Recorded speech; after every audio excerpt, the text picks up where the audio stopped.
Assalamualaikum, selamat pagi anak-anak. Semoga kita semua masih dalam keadaan sehat ya.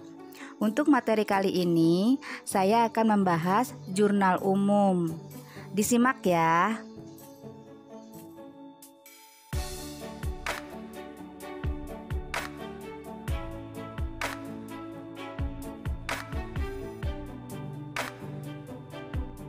Assalamualaikum warahmatullahi wabarakatuh.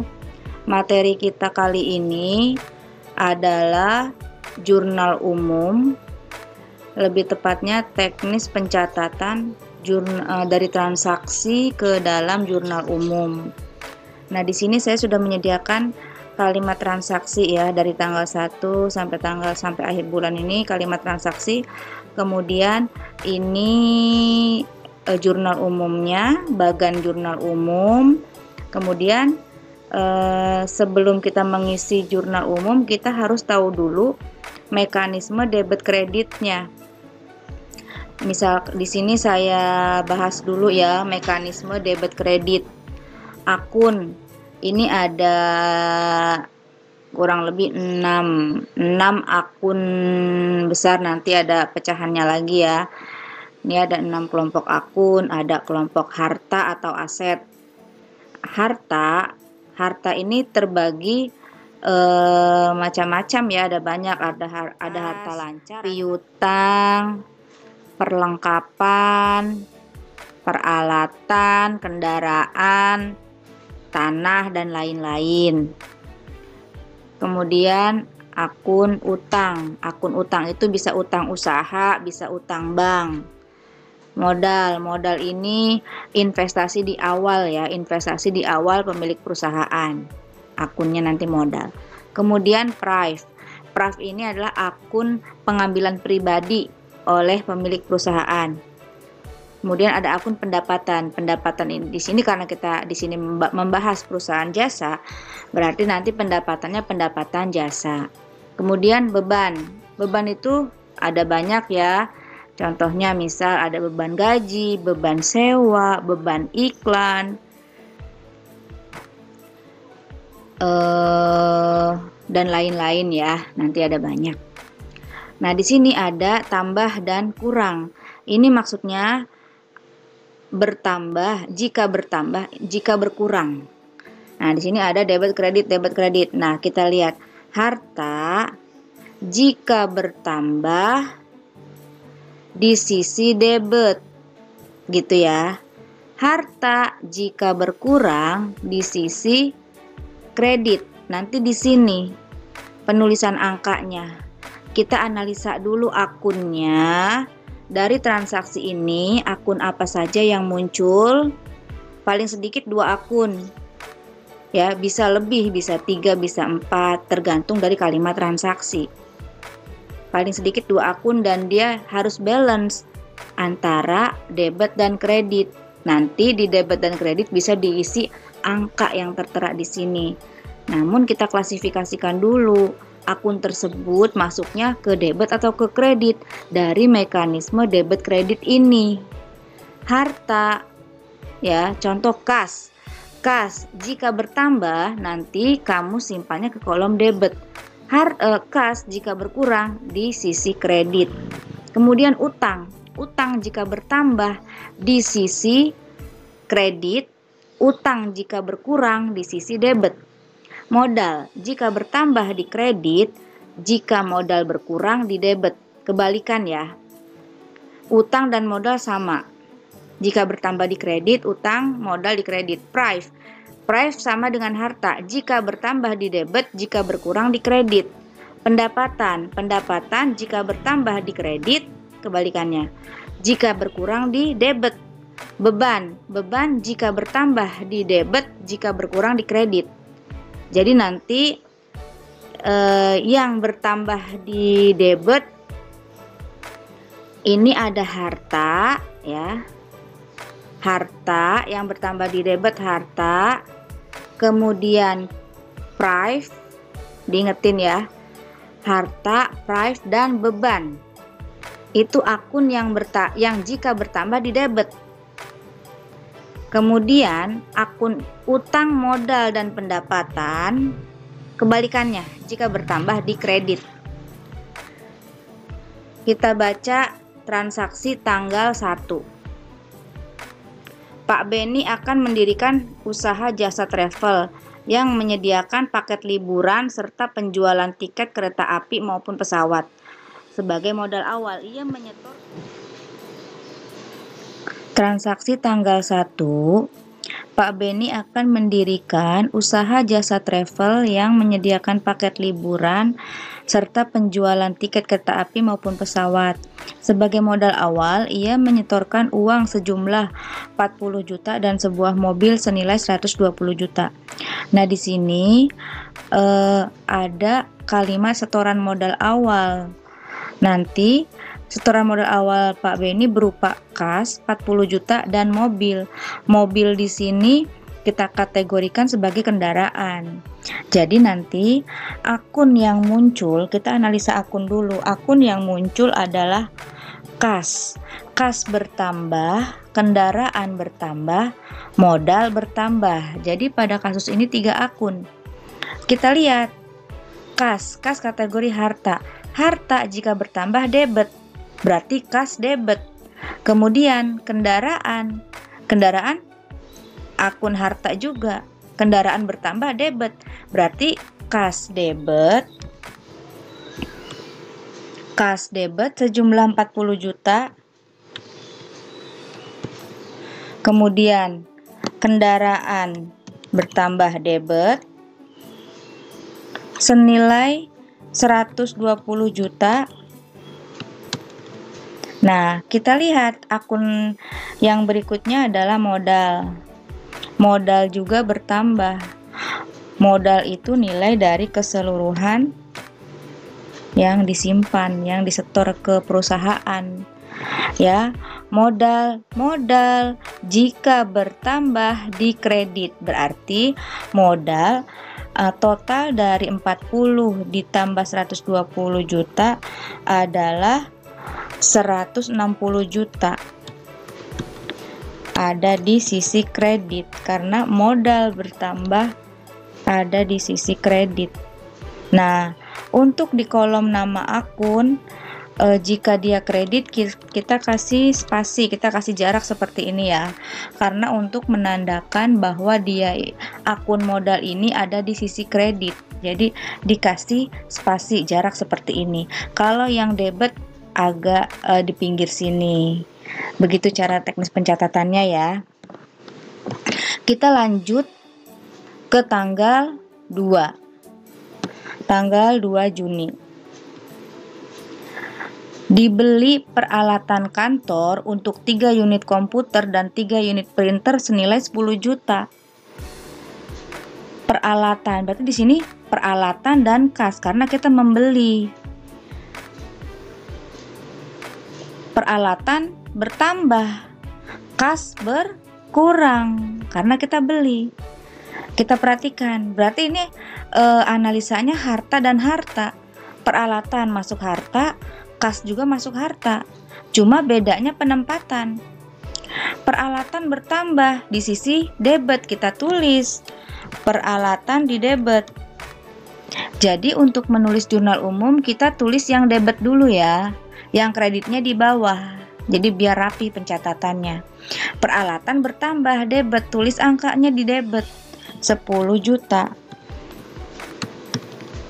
Kemudian tadi akunnya peralatan dan kas. Kasnya di kredit. Coba kita lihat. Kasnya kan berkurang tadi. Harta jika berkurang di kredit berarti kasnya berkurang. Jika kas berkurang di sisi kredit. Nah, seperti ini. Nah, nanti akun kas ini kita kasih jarak penulisan ya. Kita kasih spasi seperti ini agar menandakan bahwa dia ini adalah akun di akunnya kredit. Peralatan debit, peralatan bertambah debit, kas berkurang kredit. Di sini angkanya.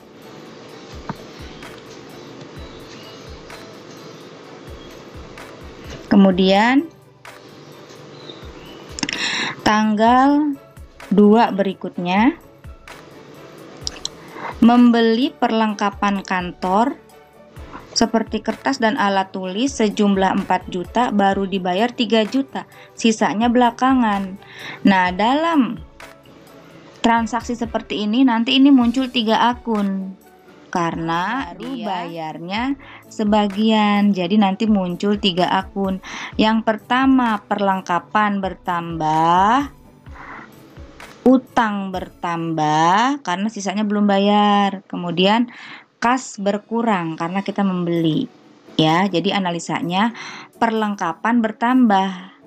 Kita lihat perlengkapan kan masuk harta. Harta jika bertambah di debit, kita tulis perlengkapan debit. Perlengkapan debit. Kemudian utangnya bertambah. Utang atau enggak kas dulu deh, kita bayar 3 juta kas. Kas berkurang, harta berkurang, kredit, berarti kasnya kredit. Kasnya dikredit.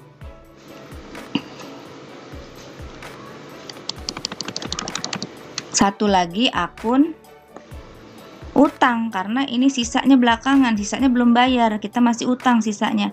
Kita lihat utang kita bertambah atau berkurang dalam kasus ini. Utang kita bertambah, kita lihat utang bertambah di sisi kredit, kita tulis di bawah kas, di sisi kredit. Utang. Kita tulis utang usaha. Nanti kita bedakan, ada utang bank, ada utang usaha. Di sini masuknya utang usaha. Nah, untuk angkanya, karena kita membeli perlengkapan senilai 4 juta, berarti di sini di perlengkapan tetap ditulis 4 juta. Kemudian, kas dikredit. Kas baru kita bayar berapa tadi? Baru kita bayar 3 juta, tulis 3 juta. Nah, sisanya itu utang. Nah, 4 juta dikurang 3 juta adalah 1 juta. Berarti sisa 1 juta belum kita bayar, masuk kategori utang. Nah, seperti ini ya. Tanggal 2. Kemudian di tanggal 4 kita baca, Pak Beni membayar sewa gedung 4.500.000 untuk 1 bulan. Nah, karena membayar berarti kasnya berkurang. Ya, harta, kas berkurang di kredit, nanti kas di kredit. Kemudian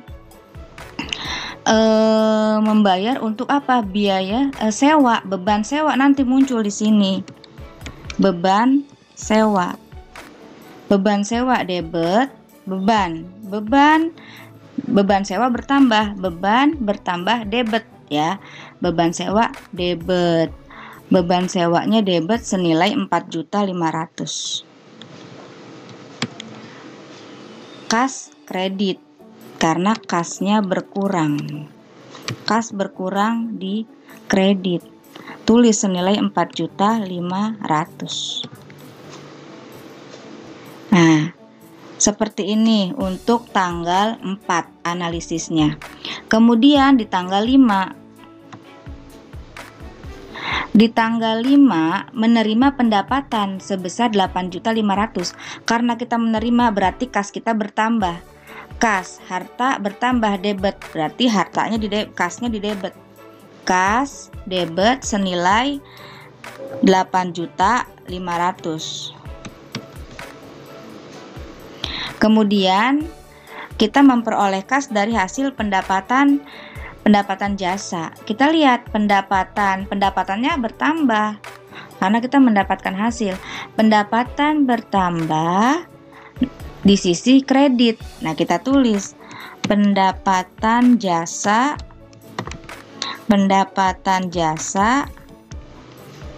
di sisi kredit 8.500.000. Nah, nanti ini kita kasih jarak agar dia menandakan bahwa akun tersebut adalah kredit. Seperti ini. Jadi dia di sisi keuangannya balance. Nanti ketika dijumlah ini bawahnya pasti balance. Ya, kas 8.500.000, kas bertambah, pendapatan bertambah. Dalam kasus ini sama-sama bertambah, cuma beda penempatan. Jika kas bertambah di debit, jika pendapatan bertambah di kredit. Di sini jadi balance. Kemudian kita lanjut tanggal 7. Untuk mengembangkan usahanya, Pak Beni melakukan promosi dengan memasang iklan di beberapa media cetak. Dalam hal ini, Pak Beni mengeluarkan uang 5 juta, kas berkurang. Kas berkurang di sisi mana? Kita lihat, harta berkurang, kredit. Berarti nanti kasnya di kredit, tulis di sini nanti. Kemudian iklan masuk kategori beban iklan. Kita tulis iklan bertambah. Beban iklan bertambah. Di sisi kita lihat beban bertambah di sisi debit. Nah, beban iklan kita masukkan. Beban iklan bertambah di sisi debit, kita masukkan 5 juta. Kemudian, yang dikreditnya apa? Yang dikreditnya adalah kas, karena kasnya berkurang, kita bayar untuk beban iklan. Ditulis di kredit. Kalau kas bertambah, ditulis di debit. Kalau kas berkurang, di kredit. Kemudian di tanggal 12, Pak Beni meminjam uang sejumlah 10 juta dari bank untuk tambahan modal usaha. Kita menerima uang dong, berarti kas kita bertambah. Kas harta atau kas bertambah di debit, kita tulis di debit senilai 10 juta. Kemudian akun selanjutnya adalah karena kita minjam uang berarti utang. Utang bank muncul. Ya, kita lihat. Utang. Jadi dalam kasus ini kas bertambah, utang bertambah. Utang bertambah di kredit. Nah, di kredit sini 10 juta. Utang bertambah di kredit. Nah, di sini sama-sama bertambah, cuma beda penempatan. Kalau kas bertambah di debit, kalau utang bertambah di kredit, sehingga dia jurnal umumnya akan balance, ada debit dan kredit. Ini selalu seperti ini, pasti ada debit, ada kredit. Tidak mungkin semuanya di debit. Selanjutnya di tanggal 16, kita baca tanggal 16. Seorang pelanggan belum membayar tagihan tiket pesawat dan akan dibayar pada tanggal 25 Juni sebesar 13 juta. Berarti kita belum menerima uang. Di sini akan muncul nanti akun piutang. Piutang itu masuk kategori harta. Harta bertambah debit. Berarti kalau piutang bertambah, kita masukkan ke debit 13 juta. Kemudian di sini kita sudah memperoleh pendapatan, dianggap memperoleh pendapatan. Kita tulis pendapatan jasa. Pendapatan jasa bertambah. Kita lihat pendapatan bertambah di kredit. Kita tulis di kredit.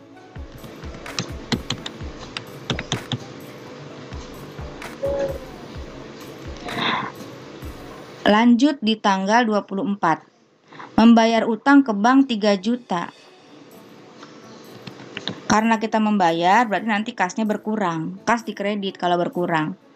Kemudian utang bank berkurang. Kita lihat, utang berkurang ada di utang, berkurang di debit. Kebalikan dari kas.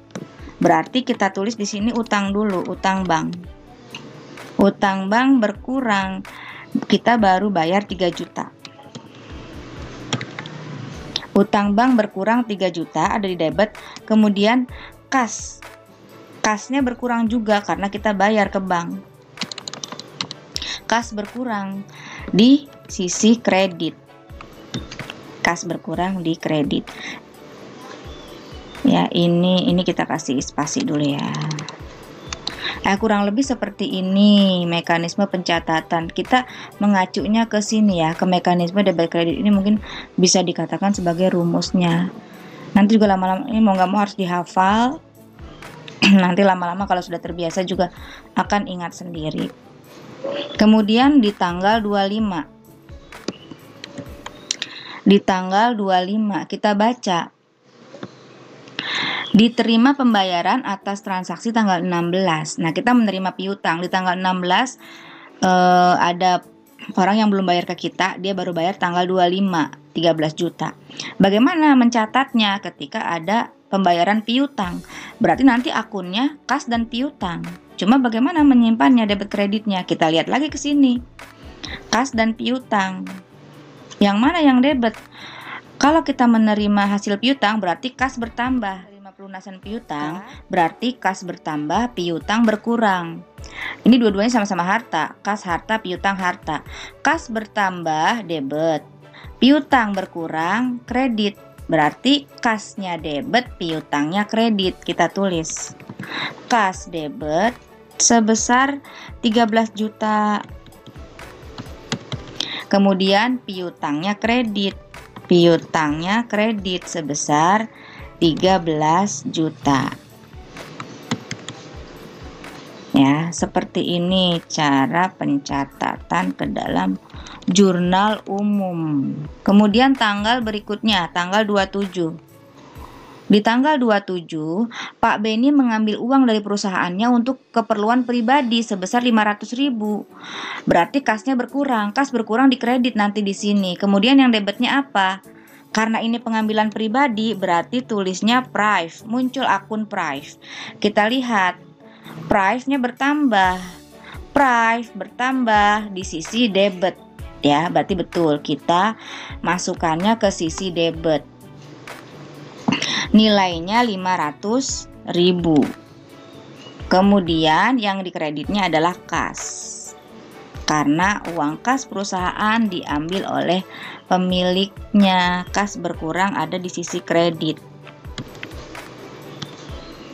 Terakhir tanggal 29. Tanggal 29 dibayar gaji karyawan. Kita bayar berarti kas berkurang. Bayar untuk apa? Untuk beban gaji.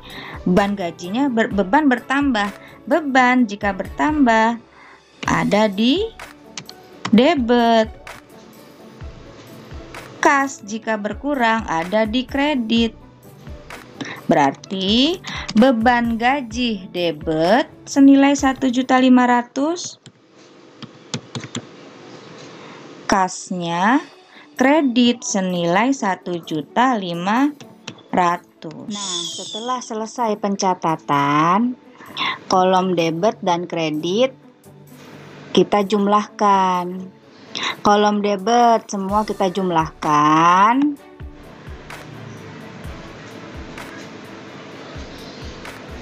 Kita jumlahkan.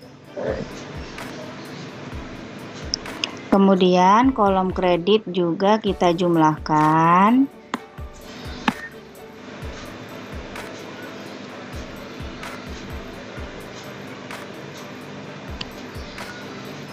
Nah, didapat hasilnya kolom debit 233 juta, kemudian kolom kredit juga 233 juta. Kalau sudah balance seperti ini sudah dikatakan benar dalam mencatat jurnal umum. Ya, seperti ini. Debit kredit, kita lihat sudah balance. Ya, mungkin sekian materi dari saya kali ini. Semoga dapat dipahami dan bisa bermanfaat untuk membantu belajar daringnya. Ya, wassalamualaikum warahmatullahi wabarakatuh.